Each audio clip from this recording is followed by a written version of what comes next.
नवंबर के महीने में गुलाब के पौधे पर ये ज़रूरी काम कीजिए और बहुत सारे फूल खिलेंगे।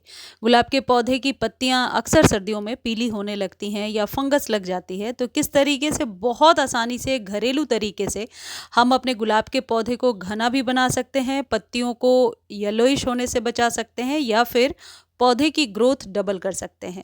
जैसा कि हम सबको पता है, गुलाब के फ्लावरिंग का ही सीज़न चल रहा है। तो गुलाब के पौधे पर ज़्यादा फूल कैसे लेने हैं, इन सभी टिप्स को जानने के लिए वीडियो को लास्ट तक देखिए। और गुड़हल पे या किसी भी पौधे पर फ्लावरिंग नहीं हो रही है तो इससे रिलेटेड वीडियो 1 या 2 दिन पहले ही शेयर किया है, तो जा कर के देख सकते हैं और उन ट्रिक्स को अपनाकर आप अपने गुड़हल, अपराजिता और सभी पौधों पर बहुत ज़्यादा फ्लावरिंग ले सकते हैं। गुलाब के पौधे पर ज़्यादा फूल लेने के लिए सबसे पहली जो टिप है जो हमें फॉलो करनी होगी वो है, यदि पत्तियां इस तरीके से पीली हो रही हैं या फिर ब्लैकिश हो रही हैं, तो सबसे पहले इन पत्तियों को मैनुअली आप हटा दीजिए। हो सकता है कभी कभी लीव्स पुरानी हो जाती हैं, तब भी इस तरीके से ब्लैक डॉट्स उन पर बनने लगते हैं। लेकिन यदि न्यू लीव्स निकल रही हैं, इसका मतलब पौधा स्वस्थ है। इन पत्तियों को रिमूव कर दीजिए, या फिर आपको लगता है ये प्रॉब्लम बहुत ज़्यादा बढ़ गई है तो मैं आपको जो खाद बताने वाली हूँ उसका स्प्रे करके आप रातों रात फ़ायदा ले सकते हैं और उसका रिज़ल्ट आपने भी फील किया होगा, बहुत ज़्यादा होता है। गुलाब का कोई भी पौधा यदि आप नर्सरी से खरीदना चाहते हैं तो ये बहुत ही सही टाइम है, अभी आप नर्सरी से खरीद कर ले आइए। और जिन लोगों की ये शिकायत है कि नर्सरी से पौधा लाने के बाद जब हम रीपॉट करते हैं तो पौधा सूख जाता है, तो इस खाद का इस्तेमाल आप रीपॉट करने के बाद उसी दिन स्प्रे के रूप में कर लीजिए, तो पौधा निश्चित तौर पर 110% नहीं सूखेगा। अब एक कॉमन प्रॉब्लम है जिससे बार बार आप लोग क्वेश्चन कर रहे हैं कि यदि पत्तियां इस तरीके से सूखी हुई हो रही हैं, या फिर पौधे को क्या रिपॉट कर सकते हैं या भी कटिंग कर सकते हैं। तो देखिए, रिपॉट आप चाहें तो अभी कर सकते हैं, बस इस बात का ध्यान रखिए कि रिपॉट करने की ज़रूरत हो तभी पौधे को रिपॉट कीजिए। रिपॉट तब किया जाता है जब नीचे से जड़ें बहुत भर जाती हैं, तो पौधे को न्यू स्पेस और न्यू मिट्टी की ज़रूरत होती है, और न्यू मिट्टी में जाहिर है कि पौधा बहुत ही बढ़िया रिस्पॉन्स करता है। तो यदि ज़रूरत नहीं है तो इसका दूसरा विकल्प ये है कि आप 2-3 इंच मिट्टी को साइड से खाली कर दीजिए और फ्रेश सॉइल को भर दीजिए। ऐसे में पौधा एज इट इज़ ही बना रहेगा और पौधा सूखेगा भी नहीं। अगली इम्पॉर्टेंट चीज़ होती है कि ये जो आप ग्राफ्टेड एरिया देख रहे हैं और इसके नीचे कोई ब्रांच, कोई ऐसी पौध निकल आती है, स्टेम निकल आती है, तो उसे कट कर दें, हटा दें। वही सकर रूट्स होते हैं जिनसे कभी भी फ्लावरिंग तो नहीं मिलती, लेकिन वो पौधा बढ़ता बहुत ही तेज़ी से है, वो स्टेम बहुत तेज़ी से बढ़ जाती है। तो ग्राफ्टेड एरिया के नीचे के पोर्शन को हमेशा क्लीन रखना है।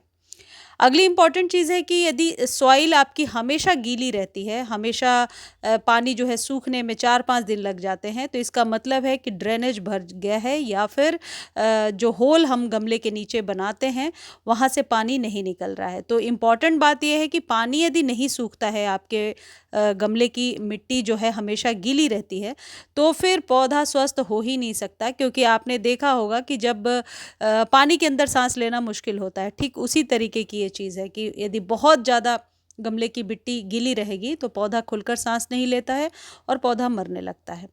देखिए, एक चीज़ ये है कि कई लोग पूछ रहे थे कि कटिंग या प्रूनिंग करना है या नहीं। शॉर्ट प्रूनिंग कर लीजिए। शॉर्ट प्रूनिंग में 2-3 इंच इस तरीके से आपको स्टेम को निकालना है।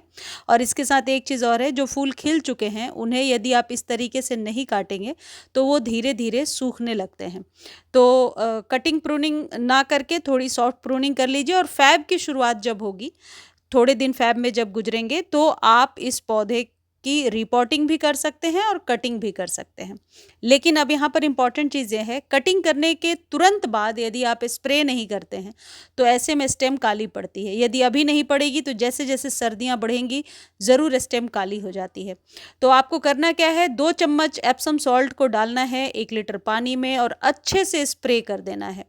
इससे एक तो न्यू लश ग्रीन पत्तियाँ आएंगी, और जो ब्लैक डॉट्स जो स्टार्टिंग में मैंने बताया कि पत्ते के ऊपर ब्लैक डॉट्स हो रहे हैं, उस प्रॉब्लम से भी निजात मिलेगा। नर्सरी से जो पौध लेकर के आ रहे हैं उसमें यदि रिपोर्ट करने के बाद एप्सम सॉल्ट से स्प्रे कर देते हैं तो निश्चित तौर पर वो पौधा नहीं सूखेगा। तो इस तरीके से आप देखिए अच्छे से भिगा दीजिए। एप्सम सॉल्ट जो होता है वो गुलाब के पौधे पर बहुत ही बढ़िया काम करता है। गुलाब के पौधे पर जितना ही कैल्शियम युक्त खाद आप देते जाएंगे, पौधा उतना स्वस्थ रहेगा। और ये मैग्नीशियम सल्फेट है जो आपके पौधे को बहुत ज़्यादा स्वस्थ रखता है, ग्रोथ भी बढ़ाता है और फ्लावरिंग की संख्या भी बढ़ती है एप्सम सॉल्ट के इस्तेमाल से।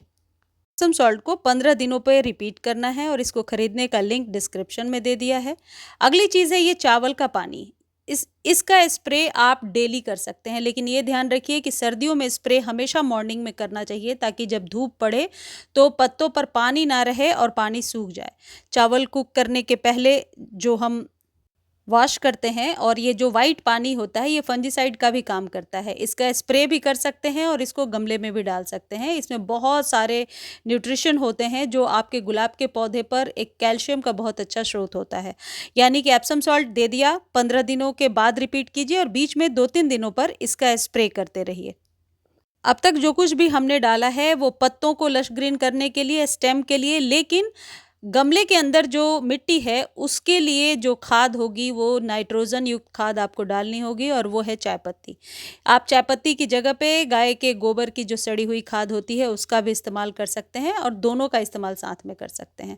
आपको करना क्या है कि जो यूज्ड टी लीफ है उसे धो करके सुखा लीजिए और इसे आप हर एक 15 से 20 दिनों पर 2 चम्मच भर के गमले में डाल दीजिए। ये जो चाय पत्ती है इसका इस्तेमाल आज से नहीं बहुत पहले से होता आया है और गुलाब के लिए हमेशा से एक अच्छी औषधि है। आपने भी अपने घरों में देखा होगा कि ये जो चाय पत्ती है ये गुलाब पर बहुत सालों से इस्तेमाल किया जाता है। ये कोई नई चीज़ नहीं है, ये टेस्टेड है। इसका इस्तेमाल करके देखिए। एक तो मिट्टी जितनी काली होती जाती है उतनी ज़्यादा उपजाऊ होती जाती है। इसको डालने से नाइट्रोजन की मात्रा बढ़ेगी और इससे आपका पौधा बहुत ही इस तरीके से लश ग्रीन चमकदार पत्तियों को लेकर आएगा।